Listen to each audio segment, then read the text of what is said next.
રાષ્ટ્રીય શૈક્ષણિક સંશોધન અને તાલીમ પરિષદ દ્વારા પ્રસ્તુત છે કાર્યક્રમ જંગલ મીટિંગ.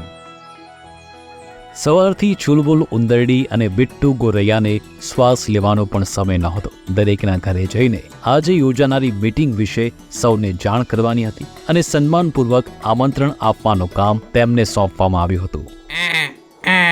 એ ખૂણાની સફાઈ બાકી છે. છેલ્લા 10 વર્ષોમાં જીવજંતુઓના જીવન પર માનવીય પ્રવૃત્તિઓની ઘણી આડઅસર જોવા મળી છે. ભવિષ્યમાં આનાથી કેવી રીતે બચી શકાય તે અંગે બેઠક યોજાઈ હતી. મારો પ્રકાશ શું તમને ઓછો લાગી રહ્યો હતો? ભાઈ ચલો. બધા પશુ પક્ષીઓ આવ્યા પછી સભા શરૂ થઈ. મને કહો, શું નવી પેઢી તેના મૂલ્યો ભૂલી રહી છે? શા માટે અમને બધા વડીલોને બોલાવવામાં ન આવ્યા?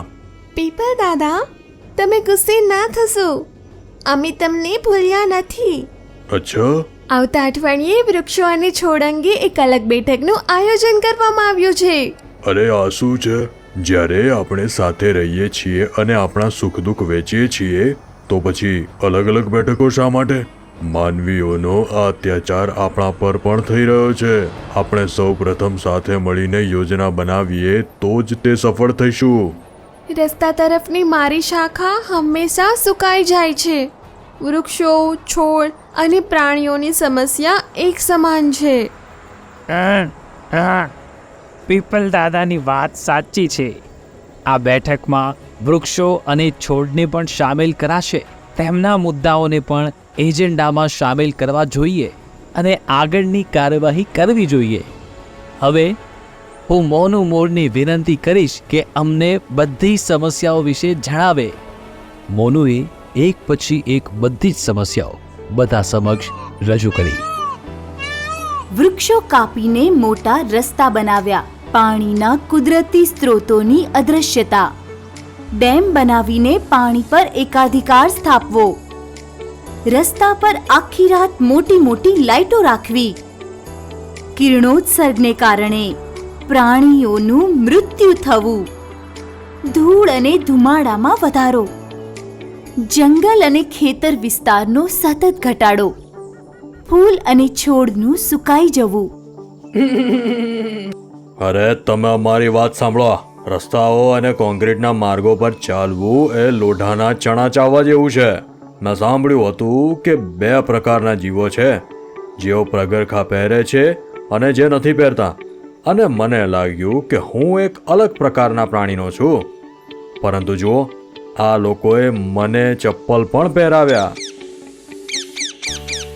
મારી પણ વાત સાંભળો. ખાદ્ય પદાર્થોમાં આ ભેળસેળ ક્યારે શરૂ થઈ? મારા મરચાંનો સ્વાદ હવે સરખો રહ્યો નથી. એવું લાગે છે કે કોઈએ કેમિકલ મિશ્રિત કર્યું છે. મારે પણ કંઈક કહેવું છે. આ કોણ બોલ્યું? હું, નાની કીડી. અમે ખૂબ ચિંતિત છીએ. આ માનવ બાળકો જ્યાં પણ અમને જુએ છે ત્યાં અમારો જીવ લેવા માટે તૈયાર થઈ જાય છે. પણ અમે તો તેમને ક્યારેય કોઈ તકલીફ આપી નથી. મોડું આવવા બદલ ક્ષમા ચાહું છું. આ જુઓ, મારા કેટલા બધા પીંછા ખરવા લાગ્યા છે. મારા પૂર્વજો સાથે આવું ક્યારે નથી બન્યું. મને મદદ કરો. હે ભગવાન, ક્યાંય તમે કોઈના ઘરમાં વોટર મશીનનું પાણી તો નથી પીધું ને? હવે એવું ના કહેતી કે પાણી દૂષિત હોય છે. અહીં બધા પોતપોતાની તકલીફો જણાવી રહ્યા છે, તો તમે બધા પાછળ સૂઈ રહ્યા છો? મિત્રો, આ બહુ ગંભીર મુદ્દા છે. આ અંગે આપણે ઊંડાણપૂર્વક વિચારવું પડશે.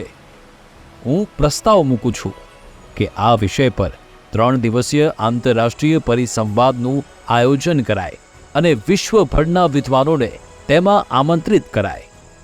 વળી માણસોને પણ વાતચીત માટે આમંત્રિત કરવા જોઈએ.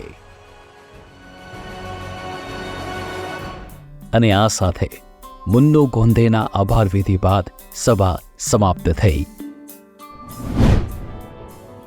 તમે સાંભળી રહ્યા હતા રાષ્ટ્રીય શૈક્ષણિક સંશોધન અને તાલીમ પરિષદ દ્વારા પ્રસ્તુત કાર્યક્રમ જંગલ મીટિંગ, અનુવાદ તેમજ રેકોર્ડિંગ સમર્થન ક્લેપર એન્ટરટેનમેન્ટ દ્વારા.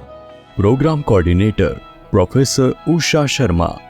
Academic support Yachana Gupta.